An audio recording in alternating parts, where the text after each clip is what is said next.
जय हिंद दोस्तों। मैं हूं राकेश फौजी।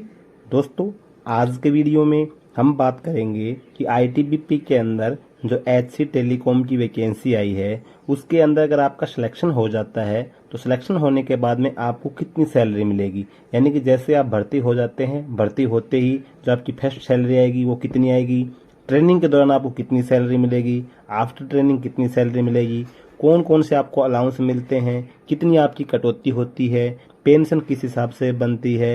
यानी कि इस वीडियो के माध्यम से आपको इस टॉपिक के ऊपर पूरी जानकारी मिलने वाली है। अगर आप चैनल पे पहली बार आए हैं, चैनल को सब्सक्राइब जरूर कर लीजिएगा, वीडियो को लाइक नहीं किया तो लाइक कर लेना। इसके अलावा अगर आप हमारे टेलीग्राम ग्रुप से जुड़ना चाहते हैं, डिस्क्रिप्शन में लिंक है, टेलीग्राम ग्रुप से भी आप जुड़ सकते हैं। तो दोस्तों, आईटीबीपी के अंदर एचसी टेलीकॉम की जॉब प्रोफाइल का मैंने वीडियो बना रखा है। अगर आपने वो नहीं देखा होगा और अगर जॉब प्रोफाइल के बारे में वीडियो देखना चाहते हैं तो आपको डिस्क्रिप्शन में लिंक मिल जाएगा, उस वीडियो को आप देख सकते हैं। अगर कांस्टेबल टेलीकॉम का देखना चाहते हैं तो वो भी मैंने बना रखा है, वो वीडियो भी आपको मिल जाएगा। तो इस वीडियो में मैंने आपको सैलरी के संबंध में जो आईटीबीपी एचसी टेलीकॉम का जो मैंने वीडियो बनाया था जॉब प्रोफाइल का, तो उसके अंदर मैंने सैलरी के बारे में मोटा मोटा बताया था कि इतनी बेसिक पे होगी, इतनी लगभग आपकी सैलरी बनेगी। तो मैंने बोला था भाई आगे एक वीडियो आपको मिल जाएगा जिससे मैं डिटेल में सैलरी आपको समझा दूंगा। तो आज के वीडियो में आपको डिटेल में सैलरी की पूरी जानकारी मिलने वाली है। तो आपको सबसे पहले हम बात करते हैं बेसिक पे। अगर आप हेड कांस्टेबल रैंक पे भर्ती हो रहे हैं, चाहे आप जीडी से हो रहे हैं, चाहे आप मिनिस्ट्रियल डिपार्टमेंट से हो रहे हैं, चाहे आप हॉस्पिटल स्टाफ से हो रहे हैं, टेक्निकल से हो रहे हैं, क्योंकि जो एचसी टेलीकॉम की जो जॉब होती है टेक्निकल जॉब होती है ये, यानी कि जो सिग्नल प्लाटून्स होती है उसके अंडर में जॉब होती है। तो जॉब प्रोफाइल में मैंने इसके बारे में ब्रीफ में आपको बता रखा है। तो आपकी जो बेसिक पे बनेगी वो आपकी बनेगी 25,500। यानी कि हेड कांस्टेबल की जो बेसिक पे होती है वो 25,500 आपकी बेसिक पे होती है। तो अभी जो भी अलाउंसेज जो मिलते हैं, जितनी परसेंटेज जो होती है वो आपकी बेसिक पे मिलती है। तो अभी सबसे पहले जो आपको मिलता है, जो मेन जो आपकी सैलरी को बढ़ाता है वो होता है डीए, यानी कि महंगाई भत्ता जिसको बोला जाता है। अभी भारत के अंदर जितने भी केंद्र सरकार के कर्मचारी हैं इन सभी को वर्तमान में 38% डीए मिल रहा है, यानी कि 38% महंगाई भत्ता मिल रहा है। और ये जो 38% है ये आपकी बेसिक पे का, यानी कि 25,500 का आपको 38% महंगाई भत्ता मिलता है। तो 25,500 का 30% बन गया आपका 9,690 रुपये बन गया। ये 34% था आपका महंगाई भत्ता, लेकिन अभी इस मंथ की सैलरी से ये सबको 38% मिलने लग गया है। और ये आपका 1 जुलाई से लगभग 38% आपका सभी को मिलने लगा है। तो आपको 38,000 जब आपको डीए मिलेगा 9,690, तो आपका बेसिक पे और डीए दोनों जोड़ के आपके 35,190 आपकी सैलरी बन जाती है। अब इसके बाद में जो और अलाउंसेज होते हैं तो वो मिलता है आपको एचआरए सबसे पहले। अब एचआरए जो होता है हाउस रेंट अलाउंस इसको बोला जाता है। ये डिपेंड करता है कि जो आपका घर है जहाँ से आप बिलोंग करते हैं वो किस कैटेगरी में आता है। भारत के जितने भी शहर हैं सभी को एक्स कैटेगरी, वाई कैटेगरी और जेड कैटेगरी में डिवाइड किया हुआ है। अगर आपका घर एक्स कैटेगरी में आता है तो आपको 27% एचआरए मिलता है। अगर आपका घर वाई कैटेगरी में आता है आपको 18% एचआरए मिलता है। अगर आपका घर 9 उसमें जेड कैटेगरी में आता है तो आपको मात्र 9% एचआरए मिलता है।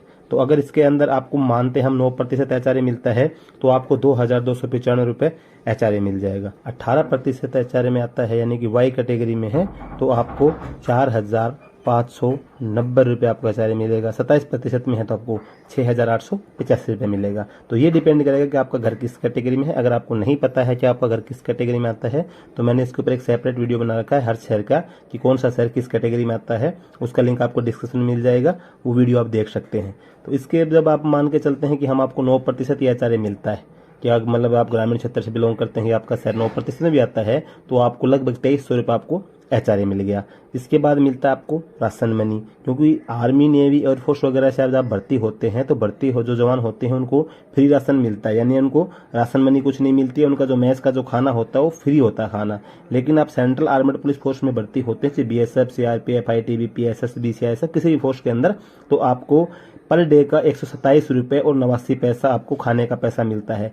यानी कि आपकी सैलरी के अंदर ये पैसा आता है। इसमें अगर आप मैस के अंदर खाना खा रहे हैं तो आपको ये पैसा, जितने दिन आप खाना खाएंगे उतने दिन का पैसा आपको जो मैस का एक इंचार्ज होता है उसको देना पड़ता है। अगर आप आउटगोइंग यानी कि फैमिली साथ में रखे हैं या फिर किसी मंथ में आप छुट्टी पे हैं तो आपको पैसा आप अपना पर्सनल यूज में ले सकते हैं। अगर आप मैस के अंदर खाना खा रहे कैंप के अंदर रह रहे हैं तो ये पैसा आपको मैस इंचार्ज को देना होता है। तो ये 127 रुपये और 89 पैसे के हिसाब से आपका 30 दिन का 3837 रुपये बन जाता है।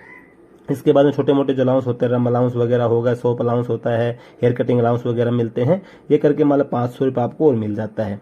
तो सभी लगभग करके आपकी जो सैलरी बन जाएगी 41 से 41,500 हज़ार के आसपास आपकी ग्रोस सैलरी बन जाएगी। इसमें कटौती अलग से होगी, ये जो मैंने आपको बताई आपकी ग्रोस सैलरी बनेगी। अब ग्रोस सैलरी के बाद में फिर आपकी होती है कटौती। तो कटौती जो आपकी मेन कटौती होती है वो होती है आपकी पेंशन के लिए, न्यू पेंशन सिस्टम जिसको बोला जाता है। जैसे 2004 के बाद में जो जवान भर्ती हो रहे हैं उनको पेंशन नहीं मिल रही है, जो पुराने सिस्टम से नए सिस्टम में जो पेंशन मिल रही है उसके हिसाब से आपको बेसिक पे और डीए का 10% आपका पैसा कटता है।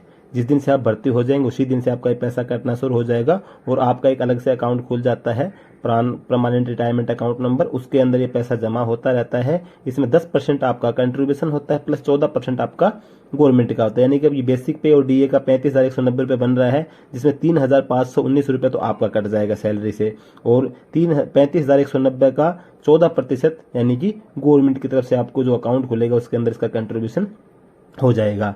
तो ये जो अगर आपका ये काट लेते हैं हम जो आपका 10% बेसिक पे और डीए का, तो 37,800 के समथिंग आपकी बच जाती है सैलरी। अब इसके बाद अगर आप मैस के अंदर खाना खा रहे हैं तो मैस कटिंग भी आप दे देते हैं मान लो, तो भी आपको लगभग 34,000 के समथिंग 33 से 34,000 के बीच में जो आपकी सैलरी होगी वो आपके अकाउंट में फर्स्ट मंथ में आ जाएगी, जिस दिन से आप भर्ती हो जाएंगे उसी दिन से, या फिर आप ट्रेनिंग में चले गए। उसके बाद में जैसे आपकी ट्रेनिंग कंप्लीट हो जाती है तो ट्रेनिंग कंप्लीट करने के बाद में फिर आपकी जो तैनाती होती है वो डिपेंड करता है कि आपकी तैनाती किस क्षेत्र में होती है, वहाँ पर कौन कौन से अलाउंसेज होते हैं। जैसे रिस्क अलाउंस वगैरह जो होता है वो आपको भर्ती होते नहीं मिलता है, ट्रेनिंग के दौरान नहीं मिलता है।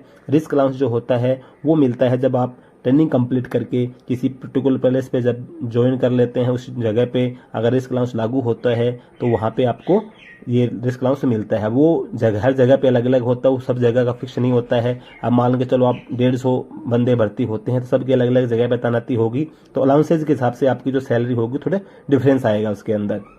जो मेन सैलरी जो मैंने बताई है तो सभी को सेम मिलनी है, लेकिन जब उसके बाद आपकी तैनाती अलग अलग क्षेत्र में हो जाती है तो उस क्षेत्र के हिसाब से फिर आपको सैलरी मिलती है। अब मान के चलो आपकी तैनाती किसी ऐसे क्षेत्र में होगी जहाँ पे मतलब रिस्क अलाउंस है वो 17,300 रुपये रिस्क अलाउंस है, तो आपकी भर्ती होते ही जैसे आपने साल भर आपको हो जाती है ट्रेनिंग वर्निंग करके या फिर आपको बटाने पहुँचते तो आपको लगभग 2 तो आपको डीए लग जाएंगे, इसके अलावा एक आपका इंक्रीमेंट लग जाएगा, 17,300 आपको अलाउंस मिल रहा है। तो आपको ये मान के चलो आपकी कट पिटने के बाद में 50 से लेके और 55 के बीच में लगभग आपकी सैलरी, जैसे आप ट्रेनिंग कंप्लीट कर लेंगे आपका सब कुछ कटने पिटने के बाद में इतनी सैलरी आपके अकाउंट में आनी शुरू हो जाएगी। उसके बाद हर सैलरी की बढ़ोतरी होती है, जैसे आपको हर साल एक इंक्रीमेंट लगता है और 2 बार डीए लग जाता है, तो जितना परसेंट भाई महंगाई के हिसाब से गवर्नमेंट जो डीए देगी वो आपको लगता रहेगा, उस हिसाब से फिर आपकी सैलरी बढ़ती रहेगी।